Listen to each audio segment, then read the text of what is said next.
함께 사도신경으로 신앙을 고백하도록 하겠습니다. 전능하사 천지를 만드신 하나님 아버지를 내가 믿사오며 그 외아들 우리 주 예수 그리스도를 믿사오니 이는 성령으로 잉태하사 동정녀 마리아에게 나시고 본디오 빌라도에게 고난을 받으사 십자가에 못 박혀 죽으시고 장사한 지 사흘 만에 죽은 자 가운데서 다시 살아나시며 하늘에 오르사 전능하신 하나님 우편에 앉아 계시다가 저리로서 산자와 죽은 자를 심판하러 오시리라. 성령을 믿사오며 거룩한 공회와 성도가 서로 교통하는 것과 죄를 사하여 주시는 것과 몸이 다시 사는 것과 영원히 사는 것을 믿사옵나이다. 아멘. 함께 찬송가 434장, 새 찬송가로는 384장 나의 갈 길 다가도록 함께 찬송하도록 하겠습니다. 찬송가 434장, 새 찬송가로는 384장 나의 갈 길 다가도록 함께 찬송하도록 하겠습니다.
함께 나눌 말씀은 시편 119편 81절에서 96절입니다.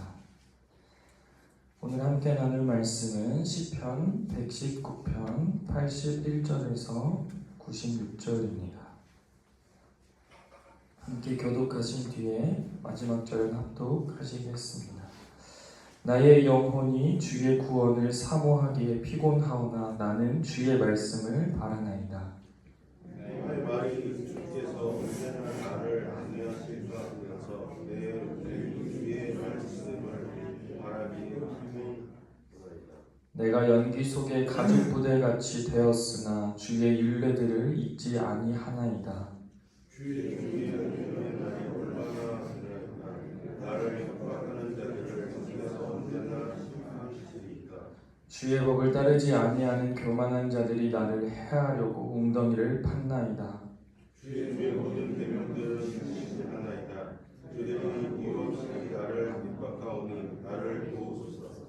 그들이 나를 세상에서 거의 멸하였으나 나는 주의 법도들을 버리지 아니하였사오니 주의 인자하심을 따라 나를 살아나게 하소서. 그리하시는 주의 계명들을 내가 지키리이다. 여호와여 주의 말씀은 영원히 하늘에 굳게 섰사오며 주의 성실하심은 대대에 이르나이다.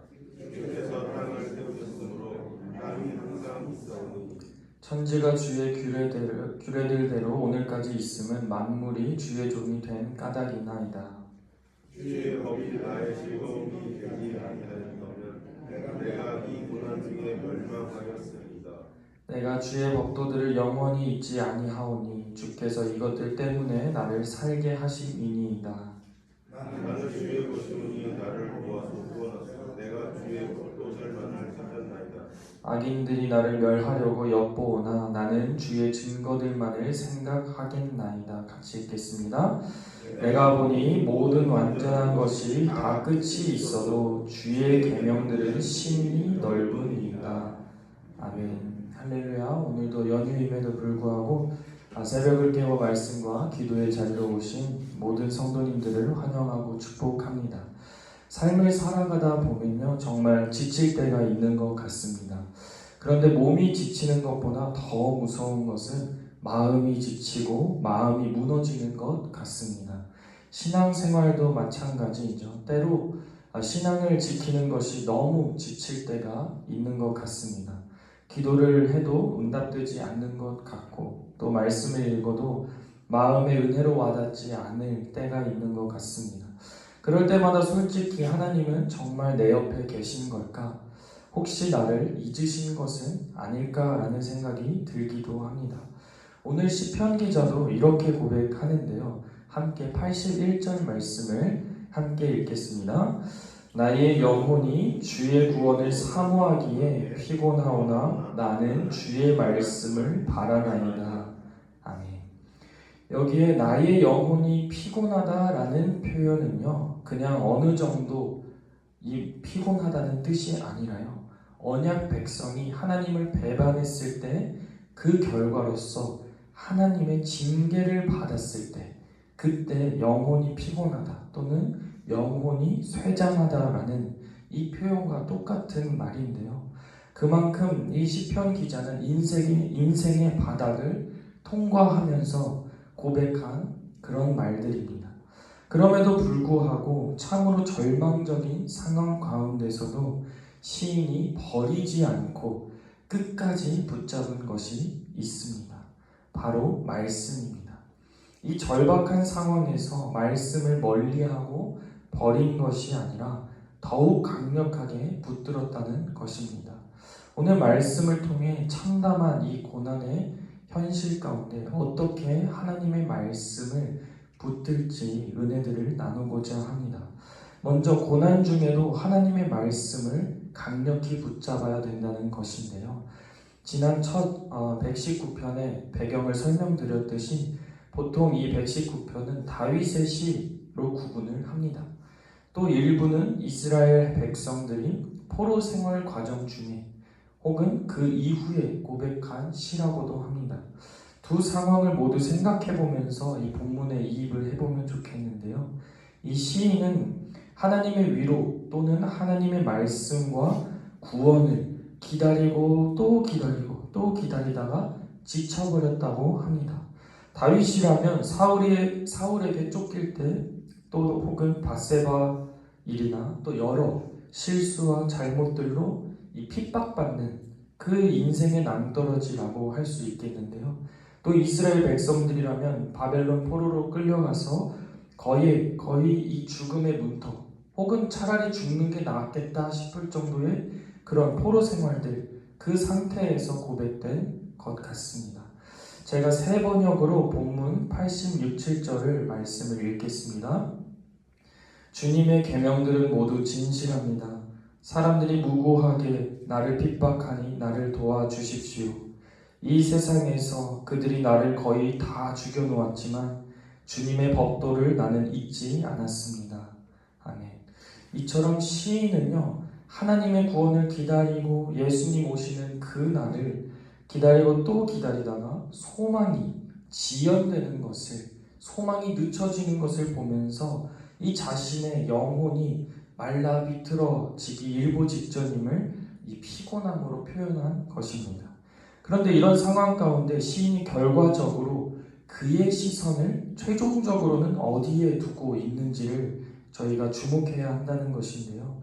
바로 하나님의 말씀을 끝까지 바라보며 끝까지 마음에 새기고 또 끝까지 그 말씀을 지켜 행하려고 합니다. 만약 이 시편이 욥의 고백이었다면 어땠을까요? 83절 말씀에 보니 이렇게 힘들어진 자신을 연기 속의 가죽 부대라고 표현합니다. 즉 더 이상 기능을 잃어버리고 말라서 버려져 버린 그런 존재와 같다고 스스로가 느끼고 있다는 것인데요. 다윗이나 이스라엘 백성 포로 생활이나 욥이나 이 인물들뿐만 아니라 오늘날 저희도 이렇게 느껴질 때가 있다는 것입니다. 성도님들께서도 모두 한 번쯤은 정말 솔직하게 생각해보면 이 삶의 끈을 놓아버리고 싶을 때가 있지 않으셨나요? 저희 아버지도 목사님이시지만 정말 너무 힘들 때는 정말 내가 저 아버지의 상황이라면 삶의 끈을 놓아버리고 싶을 수도 있겠다, 이런 이제 생각이 들더라고요. 어쩌면 저희도 살아가면서 하나님을 원망하며 혹은 너무 힘들어서 나를 차라리 죽여달라고 했던 그 성경 인물들과 같이 고백하며 아무도 모르게 소리내서 울부짖었던 그런 기억은 없으신지 물어보고 싶습니다. 지금 시인이 그런 심정이라는 것인데요. 그러나 시인은 그 끝까지 말씀을 바라보았습니다. 이 뜻은요, 단순히 말씀에 대한 갈망을 넘어서요, 그 말씀 안에서 생명을 주시는 하나님을 향한 갈망이었습니다. 조금 더 멀리 가보면요, 신약에서는요, 그 말씀이 육신이 되어 예수 그리스도로 오셨습니다. 절망의 바다 가운데 뒹구는 저희를 그냥 내버려 두지 않으시고 저희의 고통과 고난과 그 가운데로 직접 내려오신 분이 바로 예수님이십니다. 그리고 십자가에서 예수님께서 저희를 대신해서 피곤함을 당하시고 또 외면함을 당하심으로 다시금 저희가 하나님 말씀 앞으로 나아갈 수 있는 길을 열어주신 분이신데요. 예수님은 말씀 그 자체이며 절망의 자리에서 더 나아가 영원한 형벌의 죽음에서 저희를 구원하셨습니다. 사랑하는 성도 여러분, 하나님의 말씀은 삶이 무너지는 듯한 이 절망 속에서도 소망의 빛을 보게 해주시는 줄 믿습니다. 하나님 말씀 안에서 예수님을 믿는 믿음을 꼭 붙잡으시길 소망합니다. 주님만이 구원의 길인 줄 믿습니다. 하나님은 저희의 모든 고통과 고난의 시간 속에서도 그 시간마저 모두 함께 해주시는 분인 줄 믿습니다. 그런 시간 속에 있으신 성도님들 혹은 앞으로 또 그런 고난의 시간들이 다시 찾아올지라도 그 시간 속도 함께 하시는 그 하나님을 간절히 붙잡길 주님의 이름으로 축원합니다. 본문을 통해 알 수 있는 두 번째 은혜는요, 하나님의 말씀은 고난을 통과하게 하는 힘이라는 것입니다. 시인은 인생을 통해 깨달은 것 중 하나가 바로 하나님의 말씀은 영원하다는 것을 깨달았습니다. 세상 모든 것은 변하죠. 감정도, 사랑도, 사람도, 또 상황도, 환경도, 모든 생각들까지도 모두 시시때때로 변합니다. 그런데 딱 한 가지 하늘에 굳게 서 있는 하나님의 말씀은 변하지 않고 또 헛되지도 않고 반드시 이루어진다는 이 말씀을 붙든 것인데요. 이 시편 기자는 세상에 어떤 변화되는 것을 붙잡은 것이 아니라 영원한 것을 붙잡았다는 것입니다. 함께 91, 2절 말씀을 함께 읽겠습니다.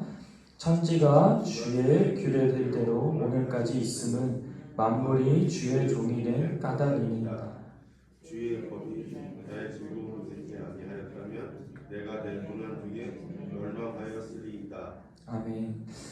이처럼 천지 모든 만물이 지금까지 하나님의 규례대로 있고 또 움직이는 모든 피조물들이 하나님의 종이기 때문이라고 합니다. 마찬가지로 저희 또한 피조물이기 때문에 저희가 오늘도 숨이 붙어 있고 오늘 이 자리에 있고 또 지금까지 걸어온 모든 삶도 하나님의 은혜이며 하나님의 말씀에 변하지 않는 그 신실함 때문인 줄 믿습니다. 저희가 말씀과 믿음을 붙잡고 있기 때문에 고난을 이기고 살아가는 것이 아니라요. 더욱 강한 하나님의 말씀이 저희를 붙들고 있기 때문에 저희가 버텨내고 살아갈 수 있는 줄 믿습니다. 시인은 이어서 영원히 변하지 않는 하나님의 말씀이 자신을 고난 중에 살려주셨고 또 구원해 주셨다고 고백하는데요. 이 변하지 않는다는 말씀은요, 그저 원상태 그대로 유지만 된다는 것을 의미하는 것이 아닙니다. 그 말씀은 지금도 살아있고 능력이 있고 지켜지고 행해지고 있다는 것을 의미하는데요. 시인의 삶을 지탱했던 것은 결국 상황의 어떤 완화나 또 역전되는 상황이나 그런 것이 아니었습니다. 바로 말씀의 견고함이었는데요. 저희는 고난 앞에서 문제가 해결되고 또 상황이 좋아지기만을 위해서 간절히 기도하곤 합니다. 물론 필요하죠. 하지만 그 전에 하나님의 말씀이 나를 붙들기에 저희는 넘어질 수 없다는 것을 기억하면 좋겠습니다. 신약 시대를 살아가는 저희는 이 영원히 굳게 선 말씀이 바로 예수 그리스도이심을 요한복음에서 보게 됩니다. 제가 요한복음 1장 14절 말씀을 읽겠습니다. 말씀이 육신되어 우리 가운데 거하심에 우리가 그의 영광을 보니 아버지의 독생자의 영광이요 은혜와 진리가 충만하더라. 아멘. 이어서 히브리서 13장 8절 말씀을 읽겠습니다. 예수 그리스도는 어제나 오늘이나 영원토록 동일하시니라. 아멘. 사랑하는 성도 여러분, 고난 속에서 말씀을 붙들며 예수님을 믿는 그 믿음을 붙들며 살아가시길 소망합니다. 이 불완전한 세상 속에서 또 불안정한 이 삶 속에서 저희를 붙드는 기준은 무엇이며 지탱해주는 힘은 무엇인지 돌아보면 좋겠습니다. 쉬운 예로 많은 돈이 통장에 찍혀 있다면 또 혹은 부동산과 안정적인 건물이 있다면 과연 그 건물들이 저희를 지탱해 줄 수 있을까요? 다시 말씀드리지만 저희 상황이 바뀌는 것은 한순간이라는 것입니다. 오늘 시인의 고백처럼 영원히 변하지 않는 그 하나님의 말씀을 붙들며 이런 고백이 저희의 고백이 되길 소망하는데요. 이런 고백이죠. 하나님의 말씀이 아니었다면 또 예수님이 아니었다면 저는 벌써 무너졌습니다. 이 고백이 오늘 저와 여러분들의 고백이 되길 간절히 소망합니다. 이 시간 함께 기도하겠습니다. 사랑해 주님 감사합니다. 지금까지 살아온 날들도 시간도 인생도 모두 하나님의 은혜였음을 고백합니다. 지치고 피곤한 우리의 영혼이 다시금 주님의 구원을 사모하며 주님의 말씀을 바라보게 하심에 감사를 드립니다. 고난의 시간 속에서도 그 시간 속에 함께 하시는 그 동행하시는 하나님을 붙들며 나아가길 소망하오니 다시금 어떤 폭풍과 또 시련이 다가온다 할지라도 변하지 않는 그 변치 않는 하나님의 말씀을 붙잡게 하여 주옵소서. 그리하여 우리가 하나님의 말씀을 붙들고 있기에 넘어지는 것이 아니라 하나님의 말씀이 우리를 붙들고 있기에 넘어지지 않는다는 것을 깨닫게 하여 주옵소서. 매일의 삶 가운데서 예수님을 의지하는 믿음으로 살아가도록 인도하여 주옵소서. 그리하실 줄 믿사오며 예수님의 이름으로 기도드립니다. 아멘. 함께 주기도문으로 예배를 마치겠습니다. 하늘에 계신 우리 아버지여, 이름이 거룩히 여김을 받으시오며 나라가 임하시오며 뜻이 하늘에서 이루어진 것 같이 땅에서도 이루어지이다. 오늘날 우리에게 일용할 양식을 주옵시고 우리가 우리에게 죄 지은 자를 사하여 준 것 같이 우리 죄를 사하여 주옵시고 우리를 시험에 들게 하지 마옵시고 다만 악에서 구하옵소서. 대개 나라와 권세와 영광이 아버지께 영원히 있사옵나이다. 아멘. 이 시간 함께 나눈 말씀을 기억하시면서 하나님께서 새벽 이슬과 같이 주신 말씀이 오늘 나의 삶을 인도해 주시는 생명의 말씀이 되길 위해 기도하시겠습니다. 또 저희 시흥소 교회와 저희가 섬기고 있는 선교지와 지역 사회와 이웃을 위해 또 하나님이 세우신 담임 목사님을 위해 함께 돕는 중직자와 부교육자들을 위해 교회의 환우분들을 위해 기도하시겠습니다. 또 오늘 본문을 묵상하면서 산불 피해를 입은 그 사람들이 과연 이 시편 기자의 심정이 아니었을까 묵상을 해보았습니다. 그들은 정말 모든 재산들이 타버리고 모든 집이 타버리고 국가에서 조금 보조금이 나오는 그 보조금들을 가지고 여기저기 여관들에 묵으면서 지금도 그렇게 살아가고 있다고 합니다.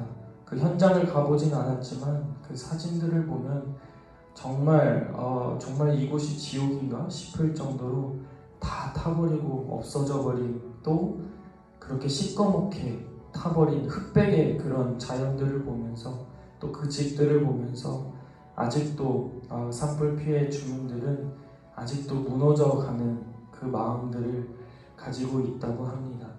그들이 다시 한 번 더 말씀을 붙들게 해달라고 또 그들이 다시 한 번 더 소망을 잃지 않게 해달라고 함께 또 산불 피해 주민들을 위해서 이웃들을 위해서 함께 기도하면 좋겠고요. 또 5월 11일부터 또 진행되는 감사 부흥회를 통하여서 제이슨노 목사님 또 우리 원로 목사님 또 우리 목사님 또 강사 목사님들을 위해 강준민 목사님을 위해 기도해 주시면서 우리가 다시 한 번 더 50주년 동안 시흥소 교회가 은혜의 길을 걸어왔고 또 앞으로의 50주년 동안 은혜의 길을 또 걷게 해달라고 함께 기도하면 좋겠습니다. 마지막으로 이 새벽 간절히 기도의 응답을 간구하기 위해 가지고 나오신 개인의 기도 제목들을 가지고 함께 기도하시겠습니다. 기도하시겠습니다. 사랑스러운